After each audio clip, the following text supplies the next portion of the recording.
안녕하세요. 오늘 저희와 함께 파헤쳐볼 주제는요. 바로 AI가 생성한 텍스트 속에 숨겨진 신호, 통계적 워터마크입니다. 네, 안녕하세요. 요즘 뭐랄까 AI가 만든 가짜 정보나 스팸 이런 것 때문에 정말 골치 아프잖아요. 맞아요. 점점 더 심해지는 것 같아요. 그래서 이 워터마크 기술이 혹시 그 해결책 중 하나가 될 수 있지 않을까 그런 기대감이 있는 거죠. 오늘 저희가 여러 연구 자료들을 좀 깊이 들여다보면서 이 기술의 가능성, 또 한계는 뭔지 한번 이야기 나눠보겠습니다. 네, 이게 뭐랄까 눈에 안 보이는 유니코드 문자 숨기는 거랑은 좀 다른 개념인데요. 아, 다른 건가요? 네, 이건 AI가 단어를 고르는 그 통계적인 패턴 자체에다가 아주 미묘한 신호를 심는 방식이에요. AI 글쓰기 습관에 살짝 표식을 남긴다고 할까요? 아하, 그러니까 AI 글에다가 보이지 않는 꼬리표를 붙이는 기술이다 이렇게 보면 되겠네요. 그렇죠. 그런 셈이죠. 그럼 오늘은 이 워터마크를 어떻게 심는지 또 어떻게 찾아내는지 그리고 이걸 또 없애려는 시도들 특히 말 바꿔쓰기, 패러프레이징 공격이라고 하죠. 이게 얼마나 효과적인지 한번 자세히 들여다보겠습니다. 네, 흥미로운 주제가 될 것 같습니다. 우선 어떻게 이걸 심는 걸까요? LLM이 보통 다음에 올 단어를 확률 분포로 계산해서 고르잖아요. 맞습니다. 바로 그 단어 선택 과정에 개입하는 거예요. 가장 잘 알려진 방식이 이제 KGW라는 건데요. KGW요? 네, 이게 뭐냐면 직전 단어 하나를 딱 보고 전체 단어 사전을 두 그룹으로 나눠요. 녹색 목록이랑 적색 목록 이렇게요. 녹색, 적색 뭔가 의미가 있나요? 네, 그런 셈이죠.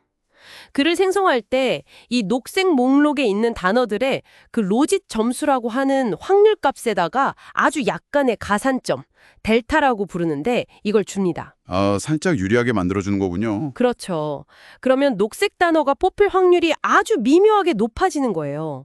사람 눈에는 전혀 안 띄지만 나중에 통계적으로 분석하면 녹색 단어가 왜 이렇게 많이 쓰였지? 하고 알 수 있게 되는 거죠. 아하, 그럼 이거는 비밀키 같은 게 따로 없는 건가요? 원리만 알면 누구나 탐지 시도는 해볼 수 있겠네요. 네, 이론적으로는 그렇습니다. K7는 비교적 공개된 방식이죠. 반면에 구글 딥마인드에 신사이드 텍스트라는 것도 있어요. 이건 좀 더 복잡해요. 이건 어떻게 다른데요? 여기서는 비밀 키를 사용해요. 비밀 키랑 G 함수라는 걸 써서 로짓을 조절하고 토너먼트 샘플링이라는 방식으로 다음 단어를 고릅니다. 일종의 뭐랄까 단어들끼리 경쟁을 시키는 거죠. 아, 토너먼트 샘플링. 이름부터 복잡한데요. 이건 그럼 비밀키가 있어야만 제대로 탐지가 되겠군요. 맞습니다. 키가 있어야 탐지가 가능하죠. 여기서 좀 재미있는 문제가 생기는 것 같아요. 엔트로피 딜레마라고 하던데요. AI가 다음에 뭘 써야 할지 좀 불확실할 때, 그러니까 뭐 창의적인 글 같은 거 쓸 때는 워터마크를 넣기가 좋은데 네, 그렇죠. 선택지가 많으니까요. 반대로 한국의 수도는 서울이다. 처럼 너무 뻔한 사실이나 아니면 코드처럼 예측 가능한 걸 쓸 때는 워터마크를 넣으면 오히려 글 품질이 떨어질 수 있다는 거죠. 정확합니다. 워터마크를 넣으려고 확률을 인위적으로 바꾸다 보면 어색한 단어가 선택될 수 있거든요.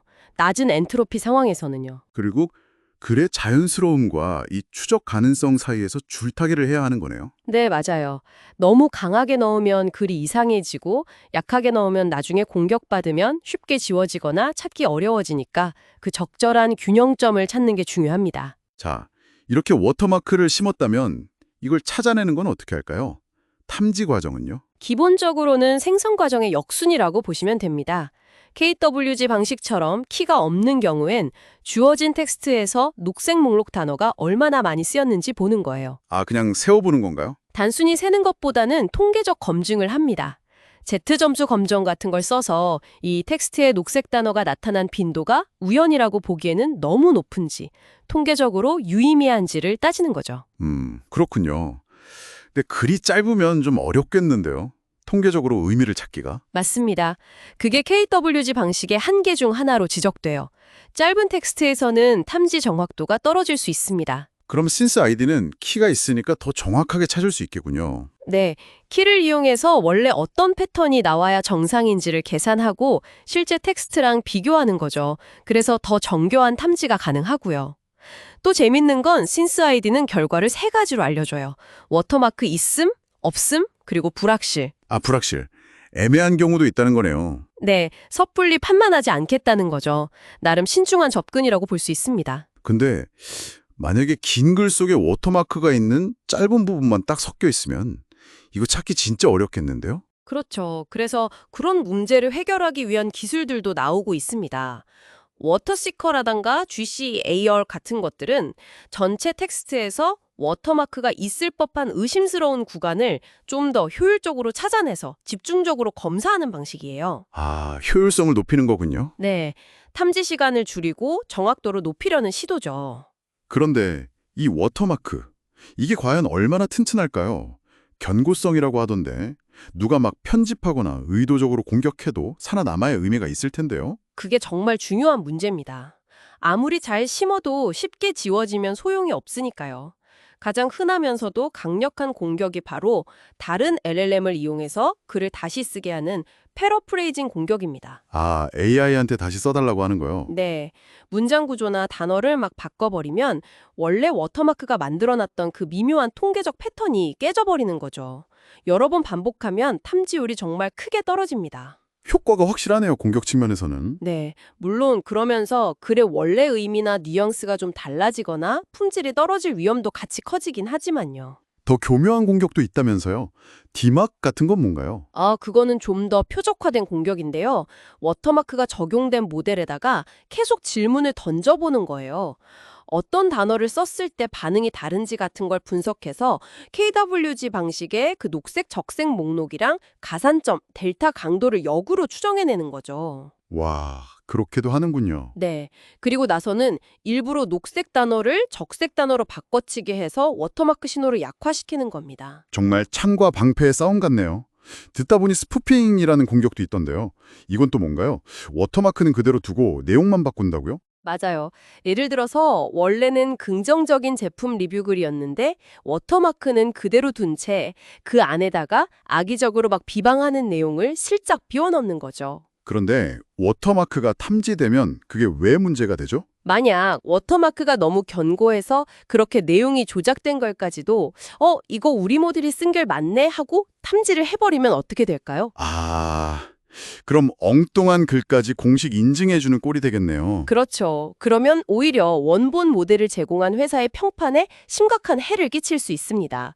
그래서 워터마크를 무조건 견고하게만 만드는 게 능사는 아니고 이런 스푸핑 공격까지 방어할 수 있어야 하는데 이 두 가지 목표가 서로 좀 상충하는 면이 있어요. 그렇군요. 견고성과 스푸핑 방어 사이의 균형도 중요하겠네요. 요즘 보면 워터마크 제거 도구들도 막 나온다고 광고하던데 그럼 이런 걸 쓰면 워터마크를 그냥 싹 지울 수 있는 건가요? 글쎄요, 품질 손상 없이 완벽하게 제거한다 이런 주장은 사실 좀 과장됐다고 봐야 합니다. 연구들을 보면 패러프레이징 도구들이 탐지율을 상당히 낮출 수는 있어요. 하지만 이 통계적 워터마크라는 게 글 전체에 아주 옅게 퍼져 있는 신호거든요. 그래서 이걸 완전히 흔적도 없이 지우는 건 거의 불가능에 가깝습니다. 보통 공격의 목표도 완전 제거보다는 탐지 기준치 아래로 신호를 약화시키는 것에 더 가깝다고 봐야 해요. 아, 완전히 없애는 게 아니라 탐지만 안 되게 하는 거군요. 네, 그리고 그 과정에서 필연적으로 글의 품질이 어느 정도 손상되는 것도 감수해야 하고요. 제거 효과와 품질 저하는 일종의 트레이드오프 관계인 거죠. 자, 그럼 오늘 이야기를 좀 정리해 보면요.